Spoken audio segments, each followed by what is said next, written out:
Only a few films are made solo or with 2 or 3 people. Most films need a village. Let's talk film.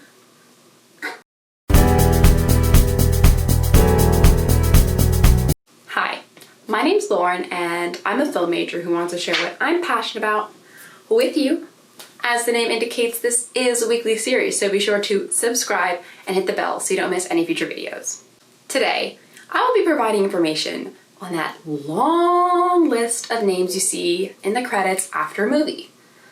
You know, the ones that you're like, what is this job, or who is that, or why are there so many people involved in the movie? Well, today you are going to learn the answer to maybe not all 3 of those questions, but hopefully at least 2 of them.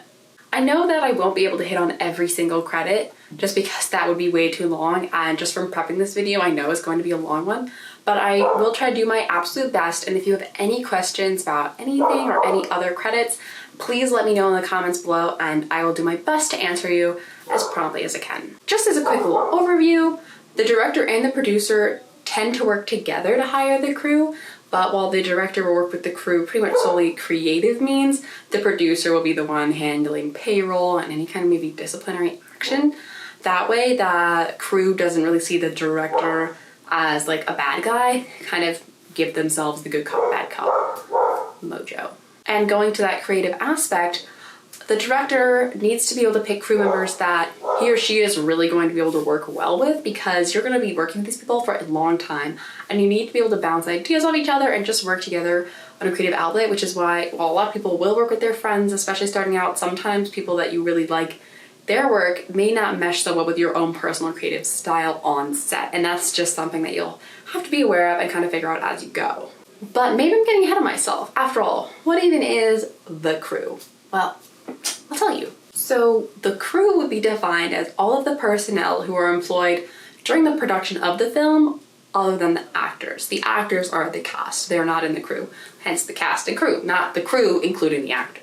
The crew members are the gears that turn the production wheel, and like any machine, there are a ton of gears, and some of them from afar you don't know what they do. But hopefully by the end of this video you will see, as I mentioned earlier, how their role fits into the grand scheme of things and how this role helped make your favorite movie. As context, just for when you think about a big film where there seem to be hundreds and hundreds of people involved, a short film will have between 3 and 30 people. There's a 3-30 rule. If you only have 3 people, the roles will be split up as such. There will be the writer, director, producer, there will be the DP, AC, and there will be the art department, AD, and grip. And those 3 people make up the entirety of the crew. As the crew gets bigger, each crew member will have less tasks and the variety of specific tasks can increase. Say now you have 9 people. You may have the director, editor, producer / casting director / production manager, the DP / gaffer, AC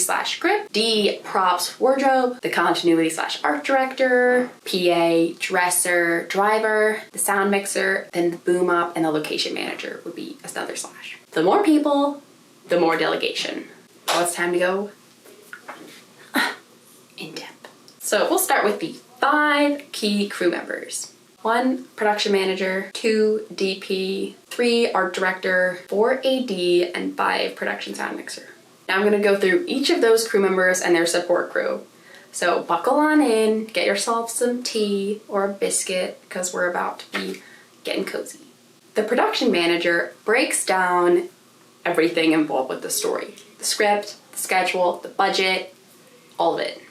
This is the person who really drives that machine of the gears of the crew that I was just talking about. This person, the production manager, is responsible for over 15 different tasks.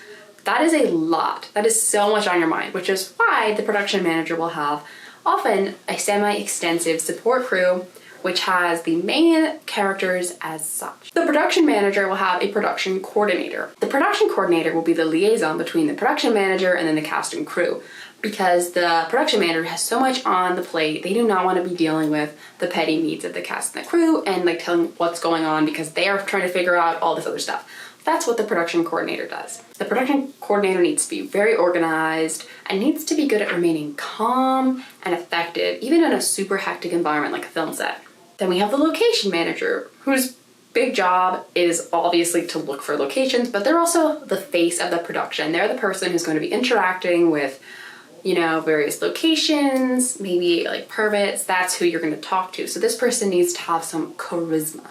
Then of course, the caterer. A film crew runs on their stomachs, and you have to make sure you have good quality food that comes at a good time and at a good rate. So this is a really important person to be in charge of all of that stuff, to figure out all of those logistics and make sure that when it's lunchtime, lunch is there. Finally, the production manager support crew, we have the transportation captain. This person, especially if there are lots of vehicles moving people to and fro, they're in charge of coordinating all that stuff, making sure that everyone has a car, is where they're going to be, is on the way to where they're supposed to be, and just coordinates all that stuff, make sure gas is good, tires checked, etc. Moving on to the director of photography. So the director of photography's job is to fulfill the creative vision of the director, and they primarily obviously work with the camera, and they build the camera team. Most DPs want to work with people they've worked with before, but obviously at a certain point you obviously have to start afresh or anew because you will not have worked with anyone before. The DP has support with moving the camera, operating the camera, and lighting for the camera. It's all about the camera. Oh, camera. So the DP might do this, or the DP will have a camera operator who obviously operates the camera. If the DP is really focused on lighting, he or she may have a camera operator do like the actual, click for them because they're just so focused on something else. But generally, the DP is also this person. Then we have the assistant camera, or the AC. The AC will be changing lenses, maybe following focus, and doing any other minor camera work. Then we have the second AC. The second AC is that person you see holding the slate who goes like, scene one, take one, slap. That's that person. Yay, second AC. Along with that, they also communicate with the script supervisor, who is in charge of following like continuity and just making sure they're getting certain takes. So if there's any kind of issue, they'll make sure like, hey, we just got this take, did you record that? Any other notes like, hey, maybe we thought maybe a dog barked during that take, or anything weird, anything that needs to be noted down, they're going to communicate about that. Depending on the scope of the project, you'll also have someone whose job is stills, and they take still photographs of sequences in the production for generally publicity, to be put on like posters, promos, that sort of thing, because that way we don't have to worry, that way the DP doesn't have to worry about taking stills as well as the actual recordings. Then we move into the electricity portion of the DP's crew. So first things first, we have the gaffer, who is the chief electrician. Then there's the grip, who shapes the lights.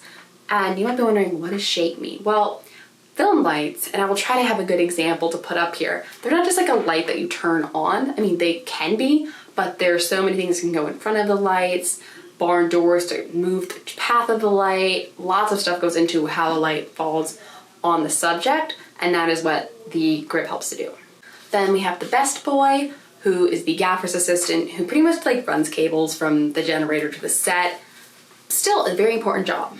Then we have the key grip, not to be confused with the grip. And the key grip is the DP's right hand. The key grip will supervise the actual physical movement of the camera, like from point A to point B. If there is a dolly, you'll have a dolly grip, whose sole job is to move the camera on the dolly. Then, especially on bigger projects, you'll have swings, and those are people who can do grip and electric work, so they're very helpful. Moving on to the art designer. Moving on to the art director portion. So there will be a production designer who may also be the art director, and that person will work with the director and the DP to come up with the visual scope and idea for the film, and then the art director will take that and just run with it. This department also has a lot of supporting roles because obviously there's a lot that goes into getting the whole atmosphere of a piece. First, there's the art department coordinator, who tracks budgets, materials, what's been made, timing, all like the overhead stuff, so that way the people who are really artsy inclined can just focus all their creative energy on the creating and not so much the tracking of everything. In a similar vein, we have the construction coordinator, because think about it, if you have to really build something, that just doesn't happen like that. You gotta have somebody think, okay, well, we're gonna need a space to build this, gotta buy supplies, and you always have to build in time for something to go wrong. something to fall apart, something to collapse, because you don't want the first time you're like, okay, it's done, to be like 1 minute before set starts. That is not the move, and it will not benefit you.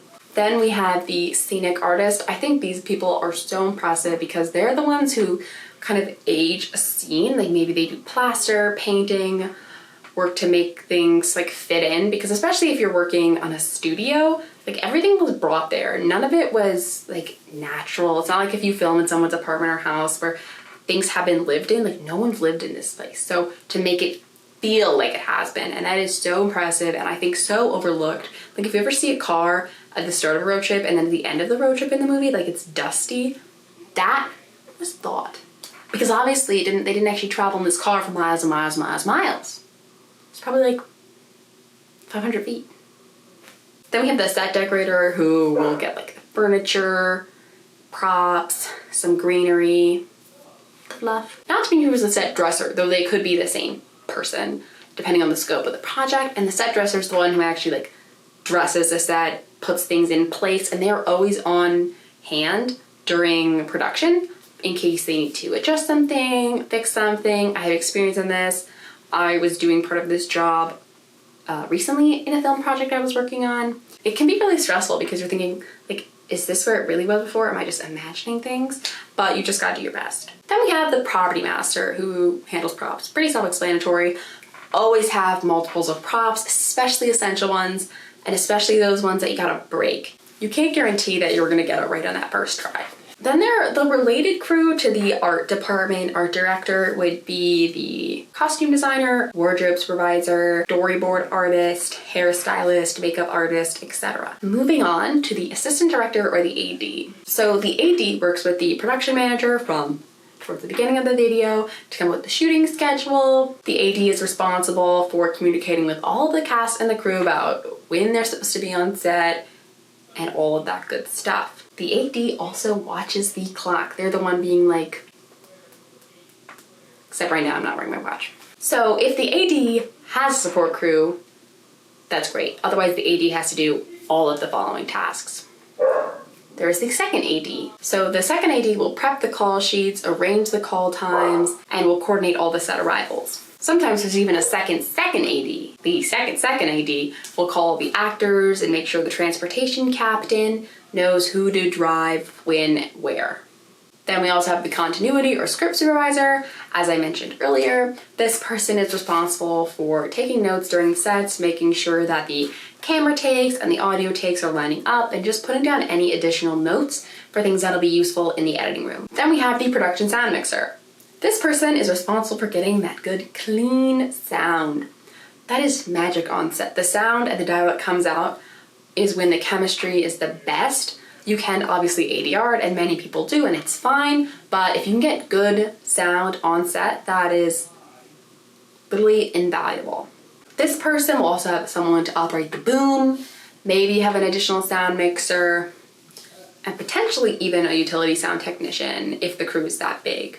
Some additional crew members who don't necessarily fit into the 5 key crew spots would count as specialty crew. They could be choreographers, animal wranglers, like a greens master if you need more than just a little greenery, like maybe for a forest or a garden or some kind of scene like that. Maybe Steadicam operators, standby painters, really anything could become a specialty person. And then for all those spots that you're like, Lauren, they're still empty, just throw a PA in there. Good old production assistants. Fill spots when they can, or they just carry coffee. And that wraps up this video. If you learned something, please give it a nice thumbs up. Comment down below any questions, feedback, literally anything. And remember to subscribe so you don't miss any future videos or my regular Wednesday videos. And I will see you next time. Bye!